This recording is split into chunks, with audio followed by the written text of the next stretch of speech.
السلام علیکم ورحمۃ اللہ وبرکاتہ۔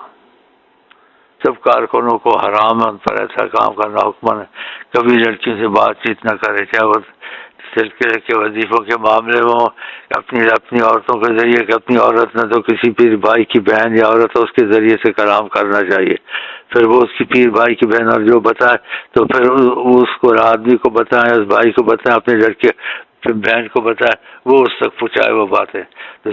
سختی سے منع ہے سب پیر بھائیوں کو، خبردار کسی نے ایسے کیا تو ظلم کیا، کیونکہ شریعت میں بہت سختی ہے اور ہم نبی کریم کے رستے میں ہم کو ایسا کام نہیں کرنا چاہیے۔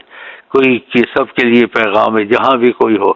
کوئی کارکن کسی لڑکی سے بات نہیں کر سکتا، اگر اچانک کوئی مجبوری ہو گئی تو وقتی طور سے کرے، اس کے بعد پھر وقتی تو وہ بھی مجبوری ہو، جھوٹ اس میں نہ ہو، تو پھر اس کے بعد اس کا حل ڈھونڈے، پہلے وہ مجبوری ہو ہی نہیں سکتی، ایسی مجبوری ہوگی کہ حل نہیں تھا تو تھوڑی سی بات کر لے جو موٹی موٹی ہے، اور بعد میں پھر اس کا حل یہی ہے جو سب کارکنوں کو میں پیغام دیتا ہوں، مشرق میں ہو مغرب ہو، مرتے دم تک کسی عورت سے بات چیت نہیں کرنی ہے، کوئی بات چیت ہو تو اپنی پیر بہنوں کے ذریعے یا کے ذریعے سے بات کرنی ہے، ان سے خبر لے کر پھر ان کو پیر بہنوں کے ذریعے سے جواب دینا ہے، بھائیوں کو پیر بہنوں کو بتا دیں کہ اس سے بات چیت کریں گے، اس کی ماں ہے، بیٹی ہے، بہن سے، اور یہ آئندہ کے لیے سخت منع ہے سب کو، ہر جگہ مرتے دم تک قیامت تک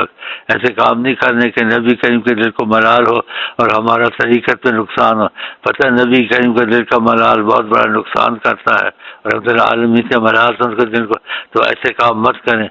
یہ اس سے دور رہیں۔ آپ نے کہا آنکھ زنا کرتی ہے، ہاتھ زنا کرتا ہے، کان زنا کرتا ہے، کیا مطلب کہ کان سے بھی ان باتوں سے دور رہے، ہاتھ سے بھی لڑکی کو نہ چھوئے، سمجھ گئے؟ یہ سب منع ہے، تو منع ہو جائیں۔